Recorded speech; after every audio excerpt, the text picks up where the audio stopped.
بسم اللہ الرحمن الرحیم۔ جناب عبد المناف کے دو جڑواں بیٹے پیدا ہوئے جن کا نام ہاشم اور عبد الشمس رکھا گیا۔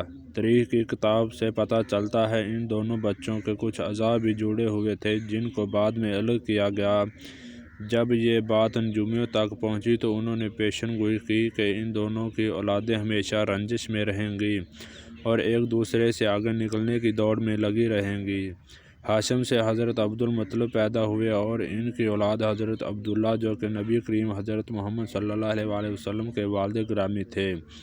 ابو طالب جن سے شیر خدا حضرت علی پیدا ہوئے اور حضرت عباس تھے، یہی بنو ہاشم کہلائے۔ ہاشم کے جڑواں بھائی عبد الشمس سے امیہ پیدا ہوا اور امیہ کے دو بیٹے عرب اور عبد العاص تھے۔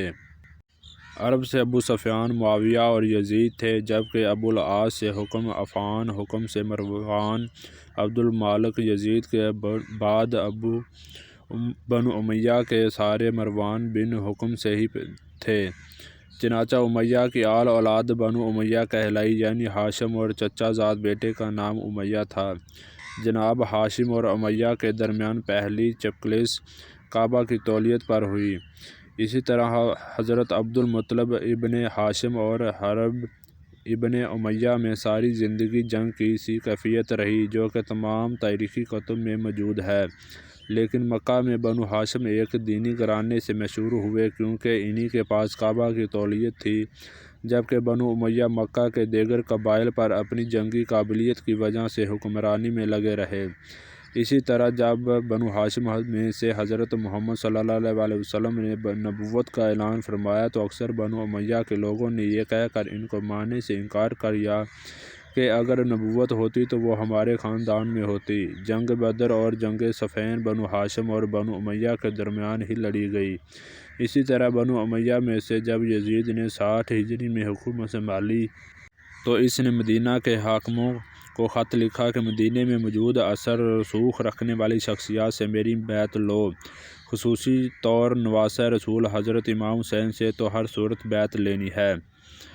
کچھ اصحاب رسول اور حضرت امام حسین نے یزید کی بیعت سے انکار کر دیا۔ بیعت سے انکار کی وجہ یہ تھی کہ یزید کی حکومت اسلامی اصولوں کے مطابق نہ تھی، لیکن یزید دن رات اسی تگ و دو میں لگا رہا کہ کسی طرح نواسہ رسول سے بیعت حاصل کر لے، کیونکہ ان کی بیعت نہ کرنے سے کبھی بھی اس کی حکومت سنبھل نہ پائے گی۔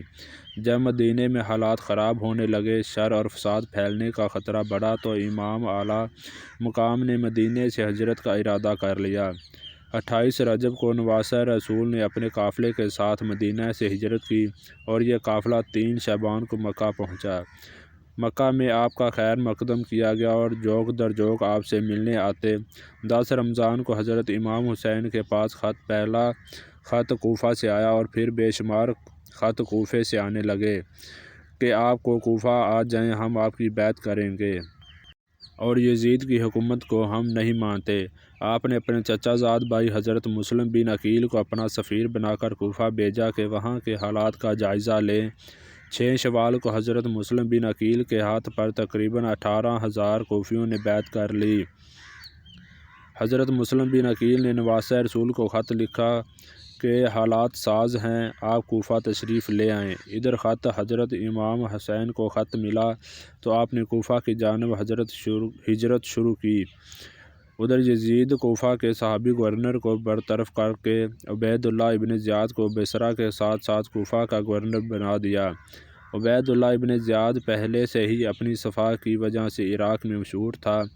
ابن زیاد نے لوگوں کو ڈرایا دھمکایا اور قید میں ڈال کر اور آخرکار حضرت مسلم بن عقیل کو بے دردی سے شہید کر دیا گیا۔ دوسری طرف حضرت مسلم بن عقیل کا خط پڑھ کر حضرت امام حسین نے اپنے قافلے کے ساتھ کوفہ کی جانب ہجرت شروع کر دی۔ عبداللہ ابن زیاد کو جب جگر گوشہ رسول کی کوفہ کی جانب روانگی کا علم ہوا تو اس نے حسین بن تمیم کو 4,000 کا لشکر دے کر قادسیہ کی جانب روانہ کیا کہ ان علاقوں کی سخت نگرانی کی جا سکے تاکہ ان علاقوں سے آمد و رفت کرنے والے افراد کی نقل و حرکت سے آگاہی حاصل کر سکیں۔ حرب بن یزید ریاحی کا ایک 1000 کا لشکر بھی حسین بن تمیم کے لشکر کا حصہ تھا، جو قافلہ حسینی کا راستہ روکنے کے لیے بھجوایا گیا تھا۔ 61 ہجری 2 محرم کو حضرت امام حسین کے قافلے کو روک دیا گیا۔ جب امام علی مقام کو پتہ چلا کہ یہی کربلا ہے تو آپ نے حکم دیا کہ خیمے نصب کر دیے جائیں۔ کربلا میں فوج کا سپہ سالار عمر بن سعد تھا، جو کہ خون ریزی سے بچنا چاہتا تھا، لیکن کوفہ میں موجود گورنر عبید اللہ ابن زیاد کو شمر نے جنگ کے لیے اکسایا اور آخرکار 9 محرم کو شمر 4000 سپاہی لے کر پہنچ گیا اور ساتھ میں عمر بن سعد کے لیے دھمکی آمیز خط لے کر آیا کہ یا تو حضرت امام حسین سے بیعت لو یا پھر ان کے ساتھ جنگ کرو۔ 10 محرم کو نواسہ رسول اپنے جان نثاروں کے لاشیں اٹھا کر نڈال ہو چکے ہیں، لیکن شجاعت حیدری کی جھلک اب بھی چہرے پر چمک رہی ہے۔ شیر خدا کے شیر اپنے تمام اثاثے لٹانے کے بعد خود گھوڑے پر سوار ہوتے ہیں۔ حضرت بی بی زینب کا رکاب تھامتی ہے۔ یزید لشکر جب تلوار حیدری کو میدان میں دیکھتے ہیں تو ایک دفعہ ہلچل مچ جاتی ہے۔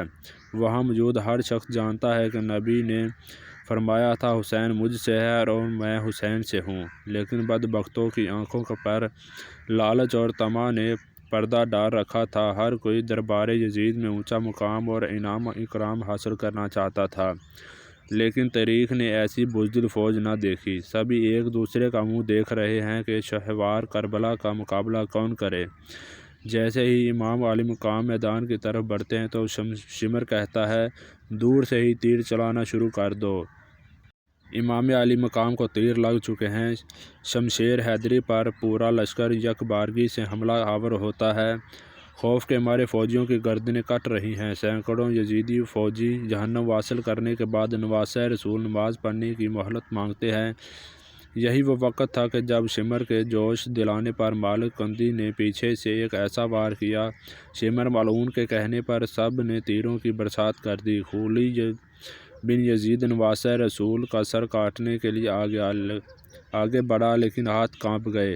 پھر شقی القلب بدبخت اور ذلیل سمسان بن انس آگے بڑھا اور انعام اکرام کی لالچ میں امام علی مقام کا سر تن سے جدا کیا۔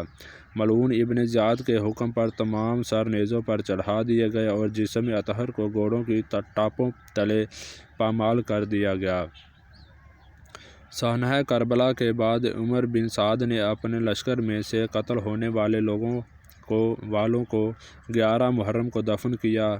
سید زادوں اور اصحاب کے 72 جسد مبارک بے گور و کفن چھوڑ کر اور اہل بیت کو قیدی بنا کر کوفہ کی طرف دربار ابن زیاد کی طرف بڑھنے لگا۔ نواسہ رسول اہل بیت اور اصحاب کے سر مبارک نیزوں پر ہیں۔ اسیر ان کربلا اور نواسہ رسول کے سر مبارک کو ابن زیاد کے دربار میں پیش کر دیا گیا۔ عبید اللہ ابن زیاد نواسہ رسول کے ہونٹوں پر چھڑی مارتا ہے۔ اہل بیت خون کے آنسو بہا رہے ہوتے ہیں۔ اس کے بعد عبید اللہ ابن زیاد نے کربلا کے قافلے کو شہداء کے سروں کے ساتھ شمر و طارق بن محفر کی قیادت میں یزید کے محل کی طرف شام روانہ کیا۔ تاریخ گواہ ہے کہ شام میں جب قافلہ پہنچا وہاں جشن کا سماں تھا۔ زہر بن قیس نے نمائندگی کرتے ہوئے واقعہ کربلا کی ساری تفصیل یزید کو سنائی۔ ایک سونے کے طشت میں حضرت امام حسین کا سر مبارک کو یزید کے سامنے پیش کیا گیا۔ یزید نے جب نواسہ رسول کے سر مبارک کی توہین کی تو وہاں موجود حاضرین نے اعتراض کیا، جس میں قابل ذکر یحییٰ بن حکم اور صحابی رسول حضرت ابو برزہ اسلمی تھے، جن کو یزید نے اپنے محل سے نکال دیا۔ اس کے بعد دختر سیدہ کائنات حضرت زینب نے ایک تاریخ کا ساز خطبہ یزید کے دربار میں دیا، جس سے وہاں موجود لوگوں کے دل لرز اٹھے۔ یزید جب پریشان ہوا تو اس نے قافلے کو آزاد کرتے ہوئے یہ مدینے بھی بھیج دیا۔ مدینے کے لوگوں کو واقعہ کربلا کی خبر مل چکی تھی۔ جیسے ہی قافلہ مدینے پہنچا تو وہاں قیامت برپا ہو گئی۔ حضرت امام زین العابدین کی نظر روضہ رسول پر پڑی تو آپ بس اتنا کہہ سکے، یا رسول اللہ اپنے نواسے کا سلام قبول فرمائیں۔ بس اس کے بعد مدینے میں ایک نہ تھمنے والا آنسوؤں کا سیلاب آ گیا۔